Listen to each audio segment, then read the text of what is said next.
കണ്ണൂരിൽ തദ്ദേശ സ്ഥാപനങ്ങളിൽ വിജിലൻസ് റെയ്ഡ്. കോർപ്പറേഷനിൽ ഉൾപ്പെടെ എഞ്ചിനീയറിംഗ് വിഭാഗത്തിലാണ് ഡിവൈഎസ്പി ബാബു പെരിങ്ങേത്തിന്റെ നേതൃത്വത്തിൽ പരിശോധന നടന്നത്.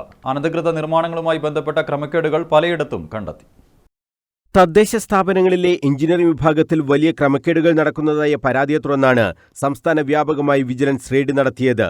കണ്ണൂർ ജില്ലയിൽ കണ്ണൂർ കോർപ്പറേഷൻ, പയ്യന്നൂർ, തളിപ്പറമ്പ് മുനിസിപ്പാലിറ്റികൾ, ചെമ്പിലോട് പഞ്ചായത്ത് എന്നിവിടങ്ങളിലാണ് പരിശോധന നടന്നത്. കണ്ണൂരിൽ vigilance Kozhikode range DYSP Ramesh, തളിപ്പറമ്പിൽ ഇൻസ്പെക്ടർ സുനിൽകുമാർ, പയ്യന്നൂരിൽ ഡിവൈഎസ്പി ബാബു പെരിങ്ങേത്ത്, ചെമ്പിലോട് ഇൻസ്പെക്ടർ ബിനു മോഹൻ എന്നിവരുടെ നേതൃത്വത്തിലാണ് പരിശോധന നടന്നത്. അനധികൃത നിർമ്മാണം, മതിയായ പാർക്കിംഗ് ഏരിയ ഇല്ലാത്തത്, പാർക്കിംഗ് ഏരിയ വാണിജ്യ ആവശ്യങ്ങൾക്കായി ഉപയോഗിക്കുന്നത്, നിശ്ചിത അളവുകൾ പാലിക്കാതെയുള്ള നിർമ്മാണം എന്നിവയാണ് പൊതുവായി കണ്ടെത്തിയ ക്രമക്കേടുകൾ. പലതിലും ഉദ്യോഗസ്ഥർ നോട്ടീസ് നൽകിയിട്ടുണ്ടെങ്കിലും തുടർ നടപടികൾ സ്വീകരിച്ചിട്ടില്ല. വാണിജ്യ കെട്ടിടങ്ങളിലാണ് നിലവിൽ പരിശോധന നടക്കുന്നത്. പലയിടങ്ങളിലും നിർമ്മാണം പൂർത്തിയാക്കിയ ശേഷം അനധികൃത കൂട്ടിച്ചേർക്കലുകളും കണ്ടെത്തിയിട്ടുണ്ട്. പരിശോധന തുടരുമെന്ന് വിജിലൻസ് അറിയിച്ചു. News bureau, Kannur.